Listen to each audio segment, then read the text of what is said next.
লোকসভা নির্বাচনের ভোটের দিন দীপিকা পাডুকোনের বেবি বাম্প প্রকাশ্যে আসে। সম্প্রতি নিজের প্রসাধনী ব্র্যান্ডের হয়ে প্রচারে বেরিয়েছিলেন অভিনেত্রী, আর সেখানেই মাতৃত্বের দ্যুতি ছড়িয়েছেন তিনি। মায়েদের ক্ষেত্রে প্রেগন্যান্সি গ্লো শব্দটি বেশ পরিচিত। মাতৃত্বকালীন মেয়েদের চেহারায় যে ঔজ্জ্বল্য আসে, দীপিকা পাডুকোনের সাম্প্রতিক উপস্থিতি যেন তারই মূর্ত প্রতীক। নিজের প্রসাধনী ব্র্যান্ডের হয়ে সম্প্রতি প্রচারে হলুদ রঙা প্লিটেড ড্রেসে দীপিকাকে দেখাচ্ছিল সূর্যমুখী ফুলের মতো।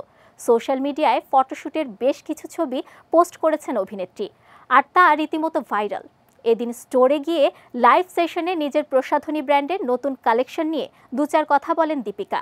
নিজের রূপ রুটিন নিয়েও সেখানে আলোচনা করেন নায়িকা।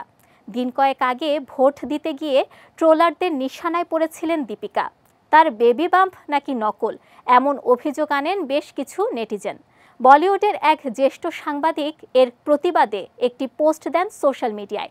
সেই পোস্টে আলিয়া ভাট সহ অনেকেই নিজেদের সমর্থন জানান। দীপিকা নিজে যদিও এ নিয়ে কোনো মন্তব্য করেননি। গর্ভাবস্থাতেই তিনি সিংহাম এগেইন এর শুটিং করেছেন। সেপ্টেম্বরেই আসতে চলেছে তার সন্তান। একমাত্র ওয়ালটন এসি দিচ্ছে 1 বছরের রিপ্লেসমেন্ট গ্যারান্টি এবং কম্প্রেসরের 10 বছরের গ্যারান্টি। দীপিকাই প্রথম নন, এর আগে আলিয়া, কারিনা কাপুর খান সহ অনেক নায়িকাই অন্তঃসত্ত্বা অবস্থায় ছবির কাজ বিজ্ঞাপনী প্রচার করেছেন চুটিয়ে। সন্তানের জন্ম দিয়ে কাজেও ফিরে এসেছেন তারপরেই। দীপিকাও সে পথেই হাঁটছেন, তাই স্পষ্ট।